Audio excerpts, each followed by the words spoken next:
want to welcome all of you to our session this morning. My name again is Ronald Jennings. I'm from SmartEval. We as a company are based in Buffalo, New York. And in July of last year, we opened up our new operation here in the state of Georgia, just outside of Atlanta.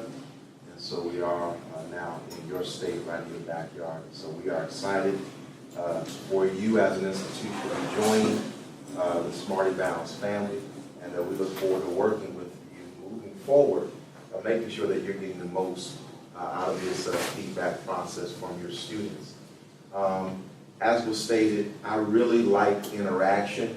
My last group was a little quiet, so certainly any questions that you have, please ask them while I'm here. That's why we made the trek here this morning, to be here so that we can interact with you and make sure that you get your questions answered. My goal over the next 30 to 40 minutes is to walk you through our system, kind of give you an overview of features and functions that's available to you now as a faculty member, as well as if we have, do we have any administrators in the room? Any admins? Okay, all right.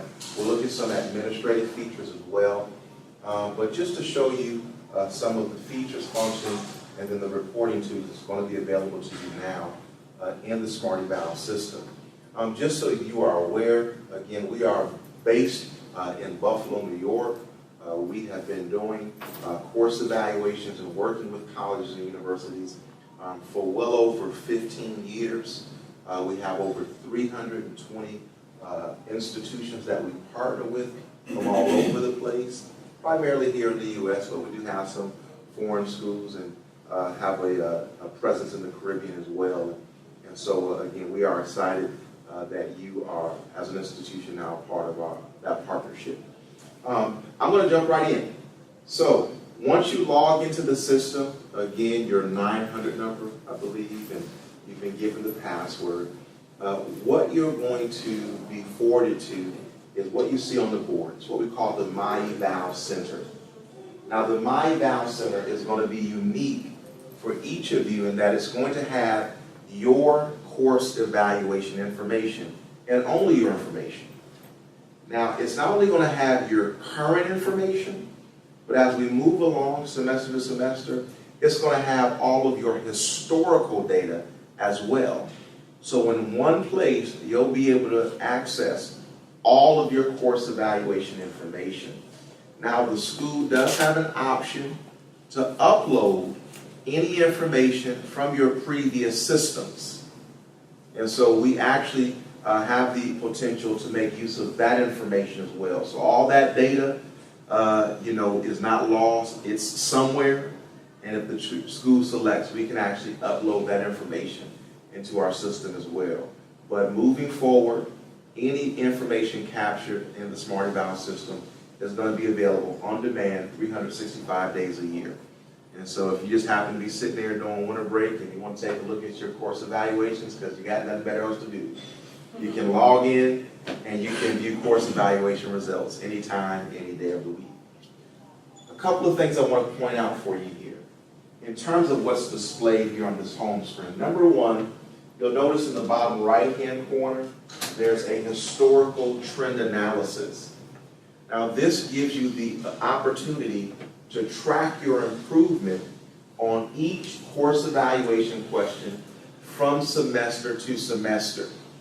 And so you get a visual representation of how students are rating you or rating your courses on each of the questions, again, from semester to semester. All right? In the bottom left-hand corner, you'll see the response rate pie chart. Now, this is given to you in real time. So when your evaluation period opens, you can log in and you'll see in real time what the response rates are in your courses. Now in this version, you'll notice it's an aggregate. So we show you the total number of students versus the total number that have not responded. I'll show you in just a moment how we actually break that down by individual courses. Now you may ask, why do we give you this response rate information? I'm glad you asked that question. Because here's what we know. More than any other person on this campus, you as the instructor have a direct impact on the number of students that are going to give you feedback. So if students don't believe, or you have not communicated to them in some form or fashion that this process is important to you as the instructor, they are less likely to complete these surveys.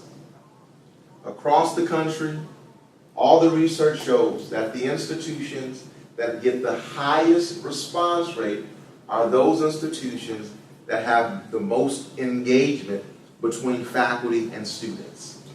And so we give you this response rate information so that you can be armed with some information so that you can plan accordingly. And I'll show you some of the things that you can do to impact response rates right in your classroom, and it just takes a few moments.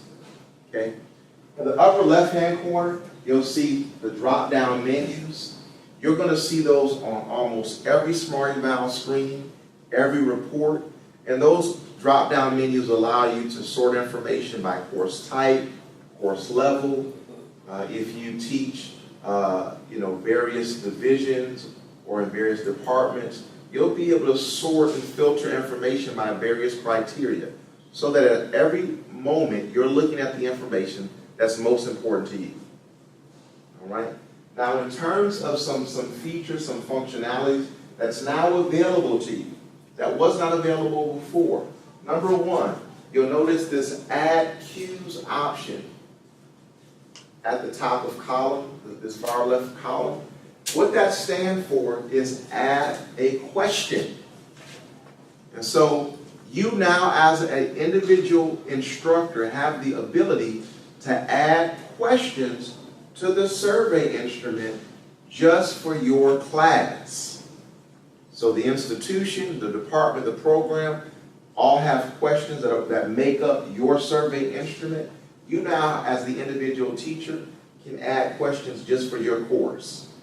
And so if you've done something unique in your class this semester, maybe you tried a new textbook, maybe you brought in an outside guest to present or to lecture, you can add questions to measure what impact that event or that change had on student learning, as an example. All right? Now, if you choose to use this feature, select that Add Cues link, and we're going to walk you through how to add the question. You have the ability to select from a variety of formats. You can use multiple choice, true, false, Likert scale, open-ended text questions as examples. You also have complete control as to whether you add the question to all of your courses or just a specific class. All right? And so again, I would highly encourage you to use this feature. Now, something for you to note with instructor-created questions. Only the instructor who creates the questions gets the responses for that question. All right, so this is meant, again, to be a tool that you get the answers to the questions most important to you as the instructor teaching that class. All right, any questions about any of that so far? Can those questions be removed after you place them? Yes, yes. So you don't have to continue to use them every semester. However, if you do come up with a question that's going to be applicable for all your courses, until you remove it, it's going to appear on every evaluation. So if you do have a question that you want asked in every class, you don't have to go in every semester and add it, but you do have the ability to remove it. Okay. Yes.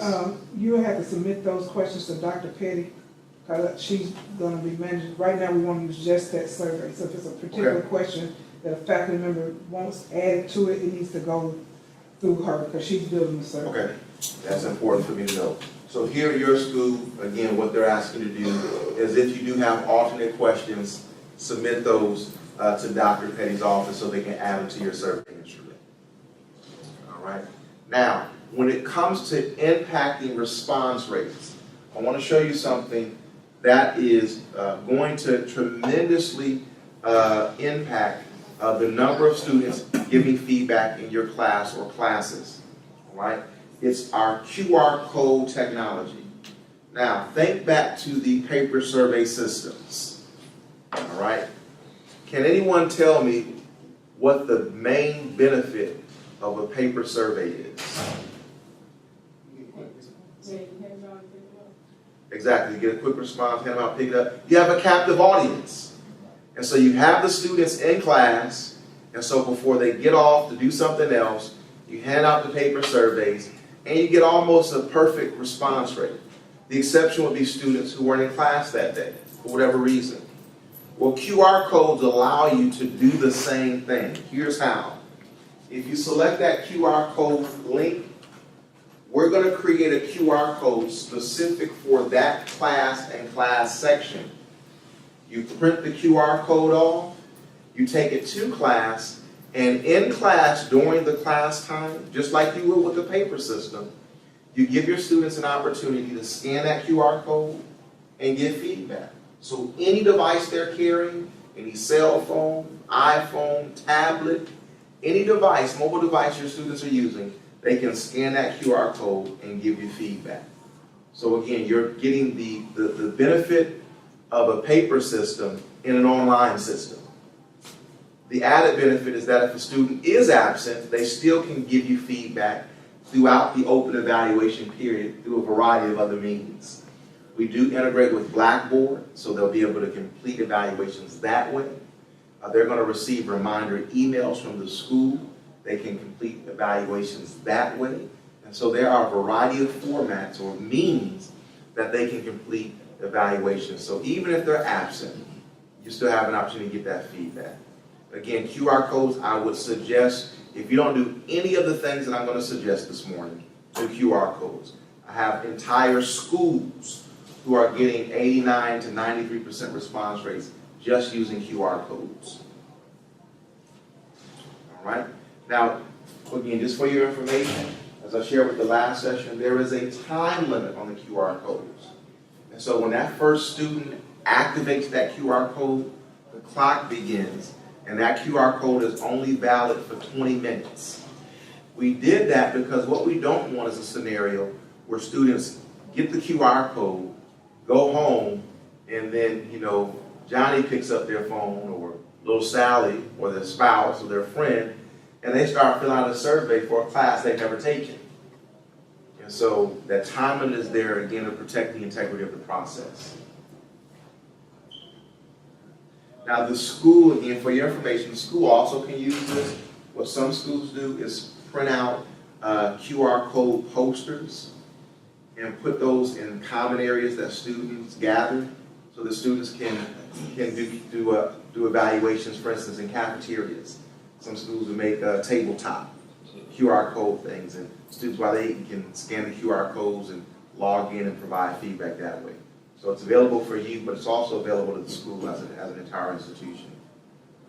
Okay. Any questions about QR codes? They'll have to download an app to scan the code, right? Yeah, most phones and devices now come with that app, but if they happen to have an older device, they can go to the store on their phone, and it's a free app to download the QR code. Yeah. So what some instructors will do is they'll make the announcement. Next class, I'm going to give you 15 minutes to complete a course evaluations. If you don't, make sure you download the app before the next class.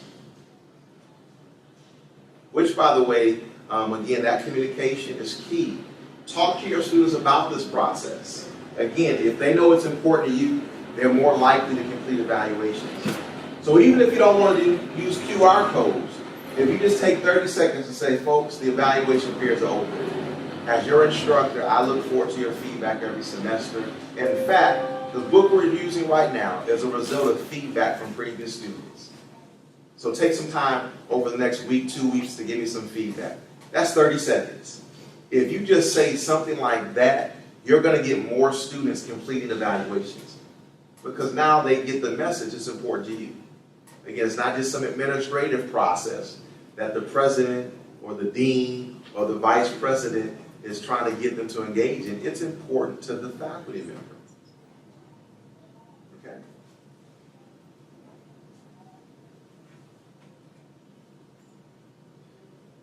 We then give you all of the course information. And as I said earlier, while down here we gave you this information in an aggregate format, if you look up here, we actually break it down by individual courses. So if you look at assessment and nursing, there's 6 total students enrolled, 3 have not responded. And so we give you response rates by individual courses. Now, in the live system, if you have any non-responding students, notice this email link. You have the ability to create a customized email that goes from you to the non-responding students. Now, you do not know who they are, so their anonymity is protected. We just identified that you have 3 non-responding students or 4 non-responding students. You can customize an email that goes to them. Now, what we've seen over the last 7+ years is instructors who use the email tool, on average, on any campus, get a 10 to 15% higher response rate. And so between QR codes and this email feature, if you use one or both of those, you're going to guarantee yourself high response rates. All right? And I encourage teachers, if you do use the email function, that's not the email where you want to be professional. You want to make it very personal. One of the most effective emails I was sharing with the last session, I had an instructor at Edgewood College who had a 29% response rate on day 3 of the evaluation period. She went in and sent out an email, and the text of the email, and I'm paraphrasing somewhat, is or was, "You must have been asleep on Tuesday when I gave you time to complete evaluations. Please take 5 minutes today to complete my course evaluations." You know, that moved her from 29% to 63% in one email. All right? And so please, again, whether QR codes or email features, or just simply talking to your students about why it's important, engage your students in this process. All right? Any questions before I move on to the reporting? I do have one question that Sure. may not necessarily be relevant. Do students have access to a module which allows them to see data as well? So like the results? Right. We do have that ability. I don't know if Dr. Petty and the office has elected to make use of that, but yes, we can create a page for students where they see course evaluation results. So a lot of schools make that available so that when students are registering for classes, they can look at the ratings of instructors in classes based on previous students. So yes, we do have that ability. We have several schools that are using that. I don't know if your school is as of yet. Again, this is the initial implementation. Okay. So I'm sure they're taking kind of a scaled back approach, getting the basics in, but we do have that ability to make that information available to your students. Okay. Yeah. All right. Well, in terms of course evaluation results, while we're talking about that, let's jump right into it. Your results are ready in 1 hour. And so when the course evaluations end, we have everything ready to be viewed in 1 hour. That said, the school decides when to release results to you. And obviously that's probably going to be after grades are turned in. I would assume some time period after that, within a day or two. But from a technology standpoint, everything's ready in 1 hour. So I heard from the previous session, some people weren't getting results until the next semester or even farther beyond that. We're going to completely speed up that process for you. You'll get your results in plenty of time to review them and make any adjustments you need to make before the next semester begins. Okay? When results are released, you're going to get an email to say, hey, results are ready. All right? Now, in that email, there'll be the link for you to log into the system. And we'll also include a PDF file with a summary of your course evaluation results. And it's going to look something like this. What it lists for you is all of your courses from top to bottom. And then it doesn't do it in the demo, but in the live system, it actually gives you the full text of the question and then the results for each question in each course. And then you see what the overall result is in that last column. All right, so you'll get a summary PDF of all of your results for that particular semester. So theoretically, you never have to log into the system if you don't want to. If you're just interested in a summary, we've got it there for you. Although I would hope that most, if not all of you, will log in at some point. And take advantage of all of our reporting tools. And that's really what I want to show you next. The first reporting tool that I want to look at is what we call our custom report. Now on this custom report, a couple of things to point out. Number one, you'll see the drop-down menus. Again, I told you those are on almost all of our reports. And those allow you, once again, to sort information by course type, course levels, and various other criteria.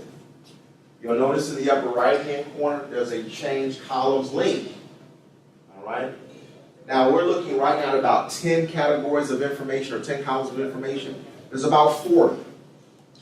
So if you're a data person, you can display as much information as you want. If you're not, you can hide as much information as you want. And so it gives you the ability to set up your own viewing preferences. So as an individual user, you can decide what information you're looking at on the reports. And you simply do that by the change columns feature. All right? Now when it comes to exporting reports, all right, we're going to make that very easy for you. You'll see in the upper left-hand corner the Excel icon. You select that icon. You select the format that you want to export your data into. And then you select that export button. And with 3 clicks, less than 10 seconds, all of your data is exported into the format that you selected. And so you can do that very easy. All right. Now, I asked this in the last session. Let me ask again. Is there anyone who has to do or likes to do data analysis? All right. Well, it's 2 different things now. We have plenty to do without data analysis. Gotcha. They give us more things to do than you can believe, and this is one more of those things. One more of those things, okay. Well, whether you have to or you like to, if you have to do any kind of data analysis, you're going to be able to do most of it, if not all of it, right in our system. And I'll give you an example of that. We have built into the system what we call drill down technology. So for instance, I'm going to scroll down for just a moment. And notice that we got some demographic data here. So this is not information that was asked of the student on the survey. The school already has this data. So the school can upload up to 42 categories of demographic information. If they do that, again, you then have the ability to do data analysis on these various demographics, among other criteria. So, if you wanted to look at your course evaluation results, or how students rated you for male versus females, you can do that very easily. You simply can select, for instance, the 61% under the female column. Notice I've got 49 respondents. Once I select that 61%, the report refreshes, and now I've only got 30 respondents. And so I'm now looking at the results of just my female students across the entire survey instrument. Now, just in case you were wondering, we do have thresholds in place, and what that means is there are a certain number of students that have to answer in each demographic category before those demographics are available to view. So if you only had one female student, you obviously would not be able to sort by gender, because you can identify who made that comment, who gave those ratings. So again, we do protect student anonymity, but you have the ability to do, again, most of, if not all, of the data analysis that you need to do right here in our system. Yes? Can you sort by more than one criteria? Absolutely. In the live system, you could do females who answered a specific answer choice. So maybe you want to look at all the females who answered strongly agree to question number 1. You'd be able to do that. Yeah. Now, we not only work with your numeric data, but if we scroll down to the bottom, we work with your text responses as well. So we have a word cloud analysis tool. I'm not sure if you're familiar with that technology, but essentially what it allows you to do is in a visual format identify common phrases and words used by your students to identify you or your courses. And so the idea here is the larger the word, the more frequent it appears in your students' comments. And so it gives you a visual representation of that. but we also will present to you the entire text responses of your students. Now, there is something, again, unique in our system that you'll find nowhere else. If you look at the very first column, it's called student disposition. All right? I did this side last session, so let me do this side, this session. Here's how student disposition works. I took everyone's courses on this side of the room. And at the end of the semester, I'm going to provide feedback about every instructor in every class. What the system does is do a regression analysis based on my responses and puts me in a category of very satisfied to dissatisfied. Now, what that gives is an overall rating of my disposition. So not just in one particular class, but overall, what tends to be my disposition as measured by my responses.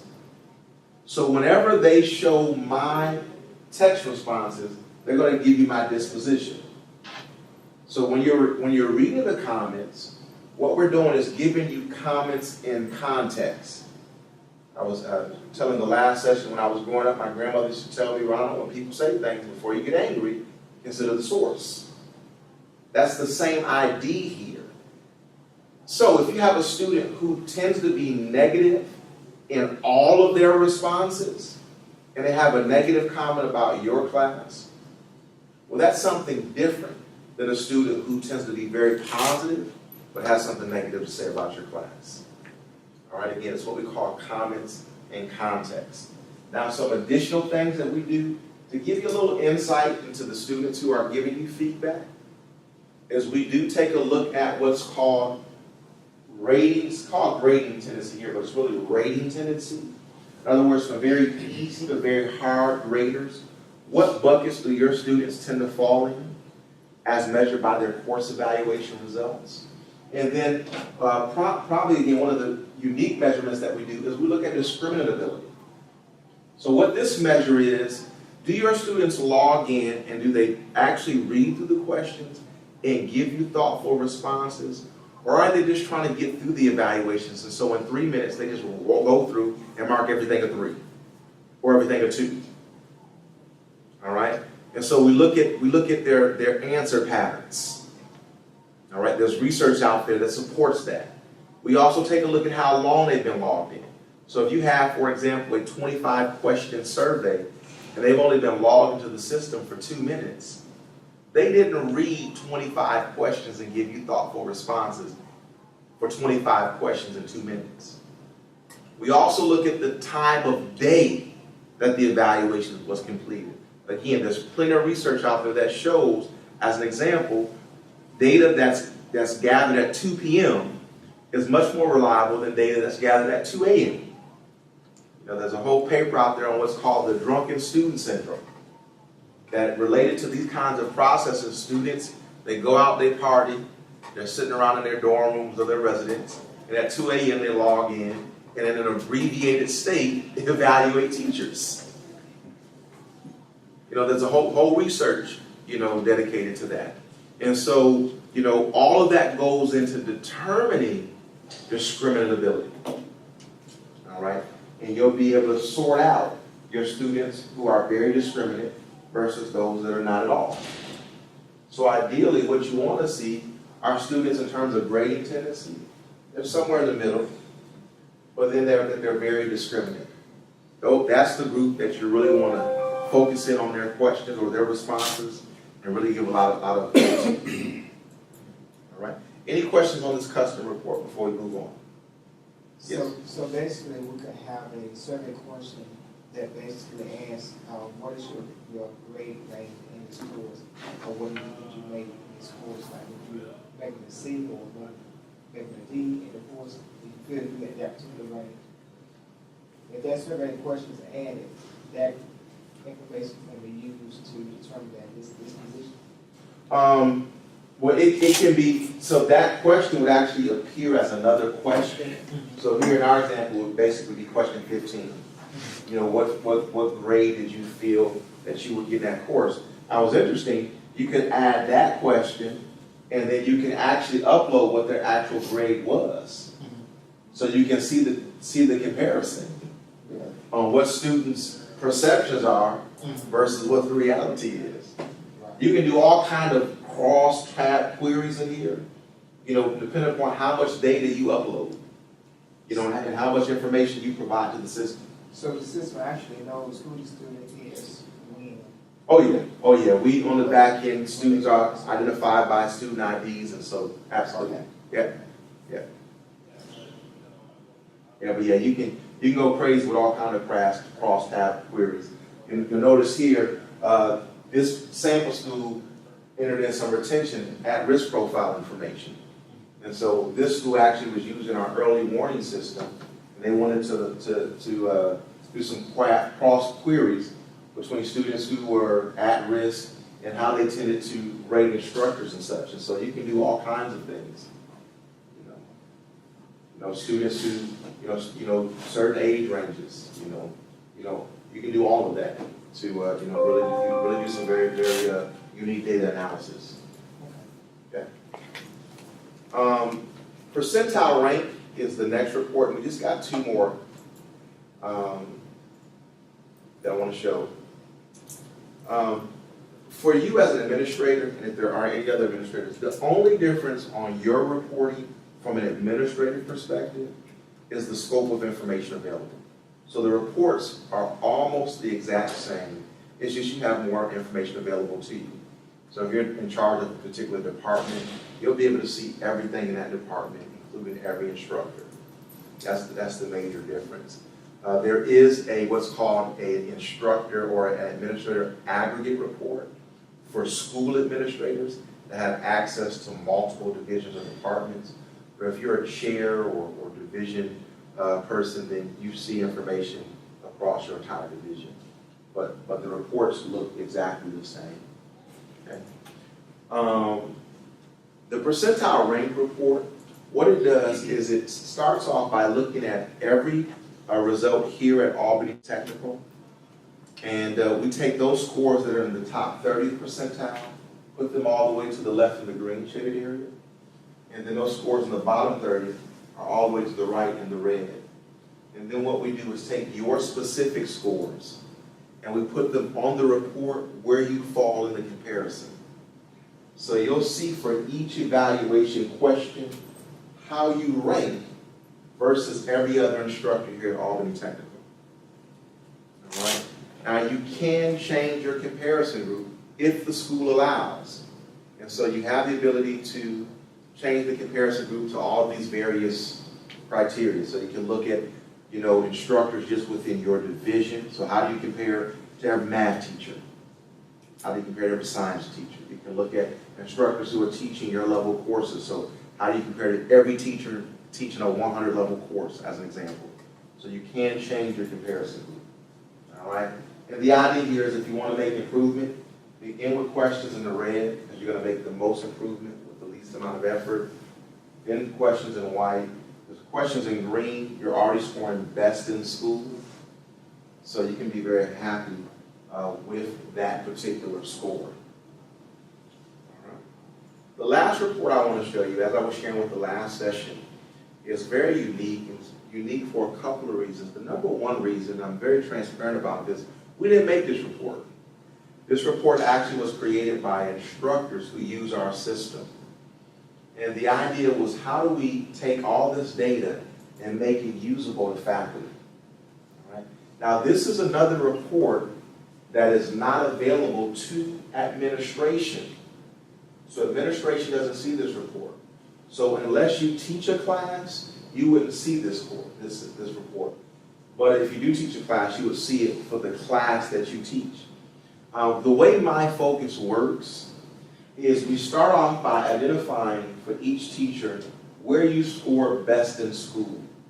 And we put those questions at the bottom here in the green. And you'll notice there's a Give Advice button. And the idea here is for you to take a moment, maybe 5, and explain why students rated you so high on that question. So in our example here, notice one of the questions they say is that I was very engaging. Why? Do you hold consistent office hours? Do you make yourself available after class for additional questions? One of the popular things I've seen is instructors who kind of moderate online chats throughout the week about various topics or whatever the subject matter of the lecture was. You know, those are things that lead students to believe and to think this instructor is very engaging. And so those things that you're doing that's working in your classroom, let us know about it. That then goes into a database of best practices. And if any of your colleagues sitting next to you are scored low on that question, they can create an action plan right in our system. So we'll walk you through the creation of an action plan, and you'll get really the content of that action plan out of that database of best practices. Because it's simply going in and seeing, okay, here's the question I'm working on. What's working on my campus? Okay, let me try these things. And so it helps you to begin to take data-driven action based on student feedback for improvement. But as I shared with the last session, I think even a greater purpose for this report is that it really encourages all of you to share what's working in your classrooms. Because if it's working for you, chances are it's going to be effective and work for somebody else. All right. Folks, that is all I have for you this morning. Again, we are excited about working with your school. I want to open it now up for any general questions about our system or just course evaluations in general. Could you give some examples as to how the system has been used for student outcomes? Yeah, so if we go back to this custom report, notice that there is some learning outcome information at the bottom here. Okay? We actually have a validated survey instrument. It's called our Ascend2 survey that integrates course evaluations, and I can get some information to you about that, and then you get with Dr. Petty, and maybe that's something you folks use here at your school. But it actually allows you to get your course evaluation questions answered, as well as get the information you need to establish learning outcomes at the institution. Again, the great thing about that, it's a validated survey. It goes on through that whole process of being researched and questions that are validated and such. And so when it comes to accreditation and those kinds of processes, you know, it'll give you exactly what you need. Now, if that doesn't work for you, you do have the ability to add some questions, as this sample school did, to get some of that information. It just won't be as extensive as if you use the Ascend2 survey. Okay? Yes, sir. As far as historical evaluations, maybe you covered it, and I just missed it, but how much does it catalog and for how long? So in terms of what's captured in our system, from the moment you implement it to the moment you decide, and we hope the day never comes, you decide you don't want to be partnered with us, that information is going to be there. I have schools that have been with us for 17 years. They've got 17 years worth of information. Now, any of your historical data before SmartEvals, as I mentioned at the beginning, the school can opt to upload that data into our system. It's a separate process that has to take place. And the only deterrent for that for most schools is that there is an additional investment involved with that. But we do have the technology available to upload your historical data even from other systems so that you have everything in the SmartEval solution. My question was more in regards to like a specific instructor. Mm-hmm. So that data is captured for that instructor to have 24/7 anytime you want. Absolutely. Anytime you want to, you'll log into that MyEval Center, and all your data is going to be there. Yeah. For all the courses. 24/7, 365 days a year. Okay. Every course you teach. Okay. Yeah. Yes, sir. You said you had 17 years of data. Are there other schools in this area that's using this, or is Albany Tech the only one? Well, here in the state of Georgia, we have Albany Tech, we have Reinhardt, we have Georgia Northwestern Technical, we have So you don't have Southwest Georgia, we're the only one. No, we have Southwest Georgia University. There's another school down here because I remember making this drive. Yeah, so there is another school down here. I may be calling the name wrong, but it's either Southwest or Southwestern. Georgia Southwestern? Georgia Southwestern. Georgia Southwestern. know their colors were blue and white, blue and yellow. Yep. Blue and yellow, yeah, Georgia Southwestern. They're a customer too, they've been with us for 2 years. Yeah, yeah. But in the state of Georgia, total, we have 15 universities or colleges here in the state of Georgia.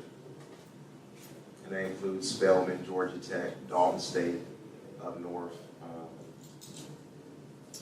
Reinhardt College, and other schools here in the state. I noticed the main focus, if I'm correct, is dealing with course evaluation. Are there any other support services that utilize the system, the library? Yeah, so here's the awesome thing with our solution. You do have the ability to do other surveys through the course evaluation tool. Now, in some cases, it's an additional investment. In other cases, it's been included. I have to check with Dr. Petty to see what contract you guys have entered into. I wrote the contract, but I've got so many schools, I can't recall the specifics of your institution. But yes, you do have the ability. We have schools, it's what we call non-course evaluation surveys. And so folk who are doing alumni surveys, library services are doing surveys, student life, residential, for those who have on-campus living. We have schools that are even doing cafeteria surveys, about campus dining and food. All that can be done through the course evaluation. And again, it's interesting because then you can do some cross query stuff. Where you can see, student, for whatever it means, students who don't like cafeteria food, how do they rate, courses and instructors. So absolutely. We'll just need to check with her to see if that's something that has been included or if it's an additional cost. And for a school your size, the additional cost is very nominal to use it for other surveys. Okay. All right. Well, folks, I thank you very much. Please pick up one of my cards on the way out. If you have any questions, certainly feel free to email me or call me, and we'll be glad to answer your questions. Thank you. Thank you.